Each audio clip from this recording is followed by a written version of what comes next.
Hello loves, and welcome back to the channel. Today I'm going to be answering a question that I got through email, and so we're going to jump into the topic of how to work with certain spirits without being initiated, which I feel like is a very hot topic to talk about, but I do have an answer, so that's what we're going to talk about today. Before I get started, I am having a special for the eclipse season because it's already building. It's already very intense. You can use the code solar eclipse 33, it's going to be right here, for 33% off all of my services. Also, don't forget to sign up for the ceremony that's happening next month. I guess I'm switching the name of it. So it was workshops before, but we're going to be having ceremonies. So we're going to have a lunar eclipse in Scorpio ceremony. It's going to be a release, ritual, and ceremony. We're going to be doing a lot. We're going to be doing tarot. We're going to do a meditation. We're going to do prayer. We're going to do some chanting. We're going to be doing a lot. So definitely make sure that you get your tickets down below. And as always, high priestess level on Patreon, get tickets automatically, because I don't like to let any of my workshops go to waste. So if you are signed up for the high priest level, you automatically have access to all of the past workshops I've always done, I've ever done, because I don't like to let the knowledge just go to waste. I want them to be accessible to some capacity. So definitely make sure you check that Patreon link down below if you want to become a Patreon member. Also, the 13 Octave Laho Chi certification for this month, for April, is completely sold out. There's still space for the one that's happening, I believe, is in June, or I think it's July, actually. I'm bugging. It's in July. There's still some space left there. Definitely make sure you take advantage of it, because it is as a discounted prices at the early bird price. Before, in the fall, we open up to bigger classes, and the price will change as well. And also you can use the coupon for the classes as well. I'm just letting you guys know. But yeah, don't forget to, sign up if you want to learn and get certified in 13 Octave Laho Chi, which is a very powerful energy healing modality. I will put the video up here for my breakdown of the differences between Reiki and 13 Octave Laho Chi for those who want that information. But definitely make sure you sign up, because space is limited. Anyway, and also I added new dates for the Akashic Records 5-hour intensive. So that's it. Anyway, with that being said, we're gonna get started with the topic of the video, which is what do you do if you're not initiated, but you are, wanting to still honor your ancestral spirits, wanting to still venerate, or to some capacity work with your ancestral spirits in a not disrespectful way, where you're not crossing or breaking protocol. And by protocol, I mean the actual rules of those communities or those peoples or those houses, right, that have those protocols in place of how you're supposed to be working with them. How do you honor and work with those kind of spirits that you are tied to ancestrally, but you're not necessarily initiated, or maybe you're planning on getting initiated in the future, or maybe it's not in your path, but you're still wanting to be respectful to those practices ancestrally, and wanting to just respect those spirits to some capacity, or maybe you hold them into some high regard or whatnot, right?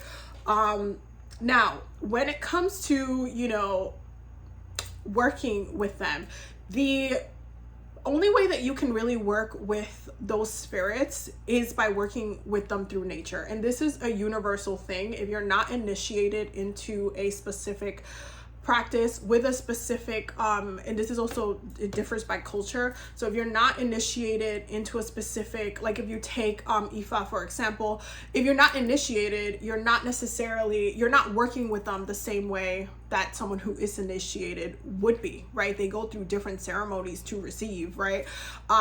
So you're not able to work with them the same way, in the same capacity, in the same caliber as someone who is initiated would, because there's, again, ceremonies and things that protocols set in place for that. But if you wanted to still work with them to some capacity, you would technically end up being someone who's a devotee, a creyente, someone who believes, and someone who basically venerates them in a kind of worshiping kind of way, where it's not like you have this ceremonial connection to working with these spirits, right? Whether they're Orishas, gods, goddess, whatever. And it depends on the culture as well, because there's different cultures that have different initiation practices. So you also have to keep that in mind.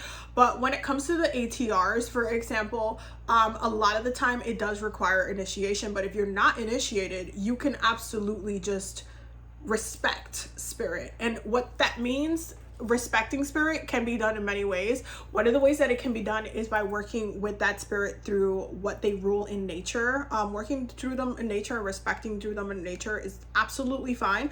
So for example, if you for some reason gravitate towards Oshun or Yemaya, you can absolutely work with them and when I say work with them, I mean like honor them with the elements of nature. So you can work like with Yemaya. If you're at the beach, clean up, volunteer to clean up the beach, make sure that things are clean, make sure that the space is respected, make sure that there's, if you're there, there's no trash. That's one of the things that absolutely like pisses me off when I go to the beach and I see like bottles and beer cans everywhere. It just irritates me so much, because I'm like, I hate, I would never want to disrespect, like the ocean spirits like that. It's just a lot. But it's one of the things that you can do is absolutely volunteer to keep the space clean. Like if there's a river by you, you can also volunteer. Like let's say you work with Oshun, you could volunteer to clean up and make sure you're not polluting or harming nature in any way. So you can work with them and honor them through nature. You can also be, again, like a creyente, like someone who believes, and someone who's like devoted, where if you wanted to have like some sort of statue in place, so you can either bring the offerings to them in nature, and that's kind of the better way to do it. But if you wanted to somehow have some sort of altar space in your home and just kind of, again, that's not going to be consecrated the way that it's supposed to be traditionally by protocol, by someone who would be initiated, right? It's different than receiving versus, you're just honoring and you're respecting spirit. There's nothing wrong with that, because it's still in your blood, right? The thing's still running through your blood, but it's just you're not opening up your soul in this lifetime. If you're not going through the initiation process, you're not deepening that connection by going through initiation. If you go through initiation, it deepens the connection, but you're also able to connect with them and work with them in a completely different way, where with honoring protocol and making sure those things are in place, and that everything is in alignment. But you can, if you wanted to keep some sort of altar space and like do offerings there, you could do that. Most of the time when it comes to those, there's a lot of disagreements within the community as far as that, if that's valid or not. For the most part, I will tell you, as someone who is from like Kisikeya, from DR specifically, because we work with the Orishas differently than they're honored in Puerto Rican Voodoo, and also in Cuba. Cuba probably has the most famous reputation with the Orishas, but 21 Divisions also has, like, Yemaya is very much part of these 21 Divisions, and we do have there's some Orishas that are in the 21 Divisions tradition specifically, but they're not necessarily worked with the exact same as you would work with them in Cuba. They're just not. And so in understanding that there are different ways to honor them, we might have a lot of different opinions. Like if you ask someone who's within the Cuban path, like, oh, is this okay? Is this like fine? They might have a different opinion than some of the other islands, because we also had Yoruba peoples and ancestors come into our islands as well. It wasn't just Cuba, but they have the larger reputation with working with them in a more strict way, versus there is a little bit of a different fluidity within the other islands. I have to say that. But if you wanted to have an altar space and, bring offerings and do that, and like hold, like give them a petition can, like as far as like having some sort of element of fire on the altar space, technically you could do whatever you wanted to in that regard. But what I would recommend, again, is just working with them through nature. I would bring the offerings to the ocean itself. I would bring the offerings to the river itself. That's how I would prefer to work with them one-on-one in that way. just because you feel the energy of that nature space there. It's already like potent there, and it just makes more sense there. But there are traditional ways of holding space and having an altar and just venerating, again, just worshiping and just being a devotee. So with that being said, that's something that applies to pretty much any kind of culture and ethnic group that has initiatory practices. Is a very like generalized kind of just as far as being a devotee. But obviously there's deeper ways to work with spirit, but if you wanted to, you could just, again, work with them through nature, but just as long as you understand that your relationship with them is not going to be the same, nowhere close to someone who works with them in being initiated, right? There's a difference there. There's a complete difference. Because it opens up the channels, right, to be able to work with them like more directly. And you're committing yourself and devoting yourself in a stricter way to those specific practices, right? So you also have to understand that there's protocols for a reason, but you can also, obviously, because these things are running through our blood, you can also just honor the fact that our ancestors would, venerate and honor them. And even though if you're not initiating or not wanting to initiate or not able to, because I know it can be expensive, because when it comes to initiation, the money that goes through initiation pays to anybody that's helping with the initiation, as well as the sacrifices involved. So it's a lot, it can be a lot, but it's part of that process, right? And so for whatever reason, you might not want to get initiated for, which is okay. Like, all right, but that's, again, not everybody needs to get initiated, but for whatever reason you're not, you can always honor them, right? Don't be entitled to them. Like, oh my God, all of a sudden you going around calling yourself the child of Yemaya when you did not get the readings, you did not get, like, you didn't follow protocol to be calling yourself that. There's certain red flags within the community where you will say something, and if it don't sound right, it'll be like, what? Kind of like that. So just be mindful with some of the language used, but you would be basically honoring them and just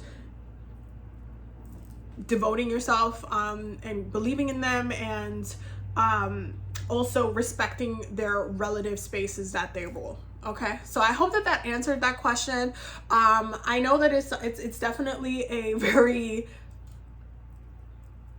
complicated topic to talk about, because a lot of people have a lot of different opinions, but this is the absolute most neutral way to work with different ancestral practices without initiation and not be disrespectful. It's just by just honoring from a distance. Also, for the love of God, do not go online and start posting that you are a child. Again, like, the language used matters, because then the community that has that deeper connection is already working on them. The second that you start posting misinformation online or doing like Oshun tarot oracle pick a card readings, those are like red flags, because if they're not going to do that, first of all, they don't, like, Oshun doesn't come through to tarot. That's not the divination tool that is used to read through. So you just have to make sure you're not doing some foolishness like that, because the community will be like, oh, you just think you're talking to them, but you're not,